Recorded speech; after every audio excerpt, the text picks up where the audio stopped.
Curtin. Thank you, Mr Speaker.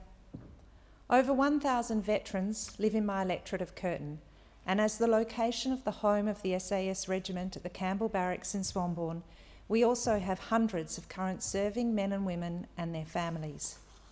Our vets and Defence Force men and women are a vital part of our community. Their kids go to our schools, their partners work in our local businesses, they volunteer at not-for-profits, sporting clubs, they support our local businesses. They step up in times of national disaster.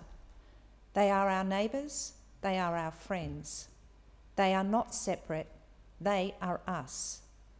In this context, it's not surprising that the Brereton report into Afghanistan has impacted many within my electorate, and I have been contacted by many people who have wanted to express their anger, their dismay and their concern.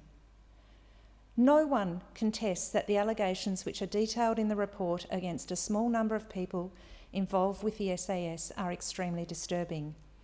No one contests that justice must be done, and those who have allegedly acted criminally on the battlefield or didn't act in accordance with the standards expected of them must be held to account through our legal system and must, if found guilty, be duly punished.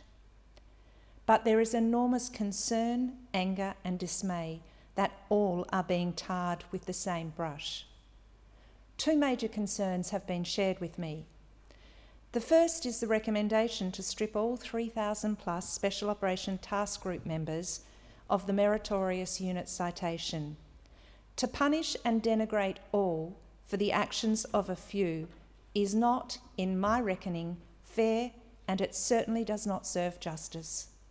Rather, it is an injustice to all those who served with honour. It's wrong.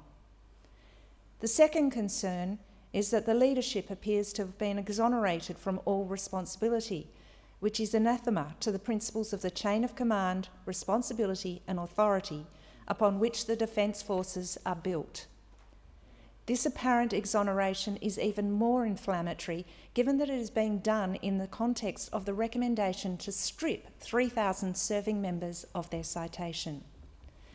Let us not forget that the Special Operation Task Group members sacrificed so much.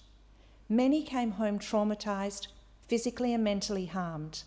Some didn't come home at all, and many others have suicided or suicided since or self-harmed. They served with honour and integrity, and we must not forget that or allow those sacrifices to be denigrated. I have heard about one vet who spent 10 years serving and was deployed to Afghanistan numerous times. He feels that his service has been demeaned, insulted and viewed as worthless.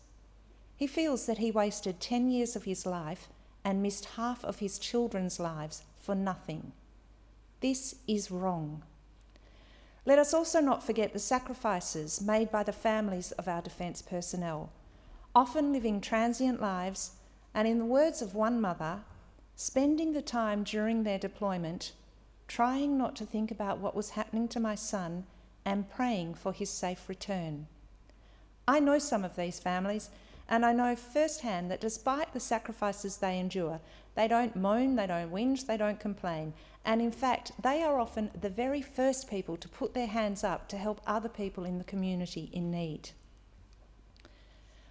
Mr Speaker, we must avoid, at all costs, a situation where our Defence Forces are universally demonised, where they are considered as a monolithic, indistinguishable group to which we can give some generalised characterisation or label. Because they are not. They are individual men and women who serve and sacrifice for us. And ultimately, it must never be us versus them, because they are us. And just as they step up every time we need them, so we should step up now when they need us. Thank you, Mr Speaker.